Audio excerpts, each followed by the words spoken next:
that we currently can market our legal plans in 11 states. And so I just wanted to bring that up here today. As well as, please don't forget, family, that we have powerful small business plans, right? If they don't fit, if they're not home-based, start with the essentials, right? If they have employees, start with the essentials.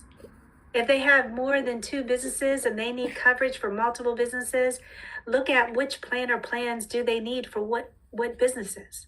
You have now, the way I look at this, I would love to add the HBA all the way to the right of the essentials. And I would love to say from startup all the way through growth of your business, this is what we can do for you. If you're an entrepreneur, a startup business, right, a home-based business, we can start over here and we can work our way through the process. If you're not, we go to the next column and we'll start there and work your way through the process. Oh, you already are past that? Let's start right in the middle and then go ahead and work your way through the process, right?